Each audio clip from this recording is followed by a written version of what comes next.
The vapor pressure of acetone at 20 degree Celsius इज 185 torr. ठीक है क्या? तो सवाल पढ़ो तो समय लिख लिया करो कि क्या दे रखा है। ठीक है बाबू, तो 20 डिग्री सेल्सियस पर एसीटोन का वेपर प्रेशर दे रखा है 185। केवल एसीटोन का दे रखा है, तो इसका मतलब ये क्या है बाबू?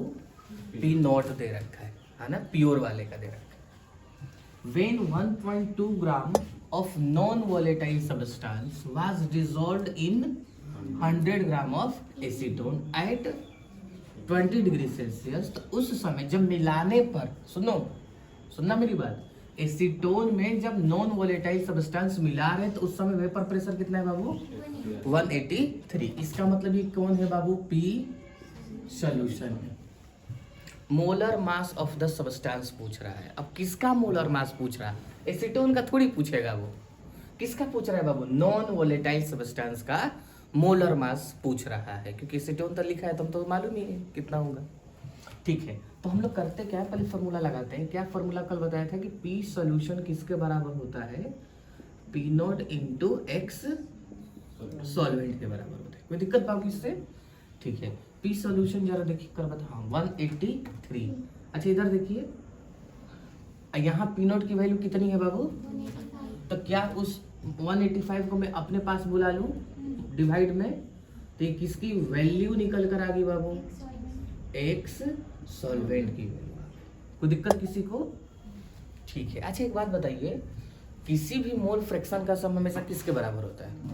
1 के बराबर होता है। ठीक है, यदि मुझे x, ध्यान से देखिएगा, x सॉल्यूट की यदि मुझे वैल्यू चाहिए, तो क्या मैं 1 में से इतना घटा दूंगा तो आ जाएगा? अरे बोलो, 1 में से, क्योंकि 2 मोल फ्रैक्शन का सम कितना होता है वो? 1। तो यदि मैं x सॉल्यूट की वैल्यू निकालनी है तो 1 में से इतना घटा दूंगा तो आ जाएगा। तो कितना होगा बाबू? 2/185। कोई दिक्कत किसी को? लो बाबू लो भैया, 183 plus 185 plus x solute, 2 mole fraction का सम कितना होता है?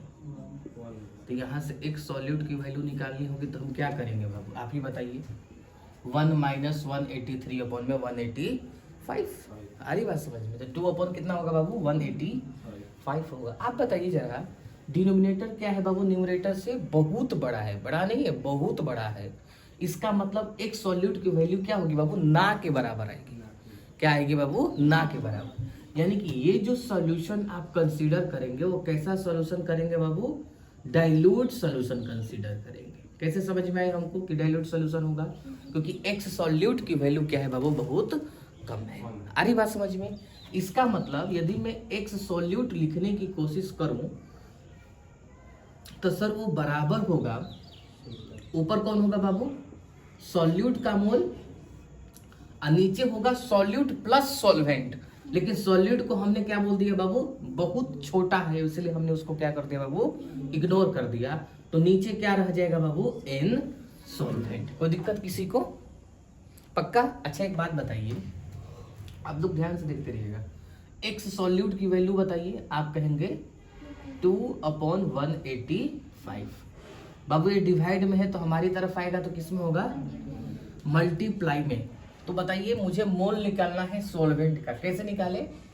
आप बताइए। गिवन मास अपॉन में मोलर मास। तो आप बताइए, एसीटोन का गिवन मास देखिए तो यहाँ दे रखा है क्या? 100 ग्राम।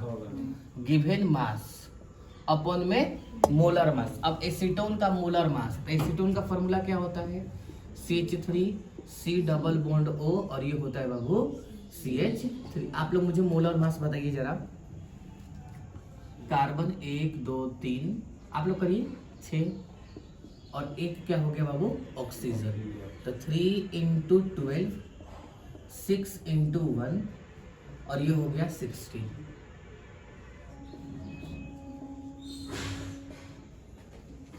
देखिए तो ये 58 दिख रहा है क्या आपको?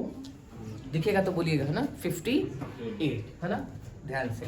तो given mass upon molar mass से हमने यहाँ 58 लिख दिया। कोई दिक्कत बाबू? और ये लगभग किसके बराबर है बाबू?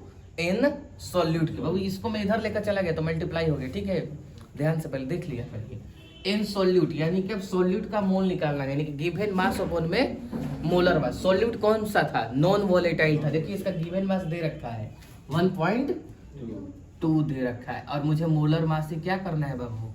पता लगाना है। तो क्या आप यहाँ से पता लगा लेंगे कैपिटल एम की वैल्यू? ठीक है, तो कैपिटल एम की वैल्यू आप लोग पता लगा लेंगे।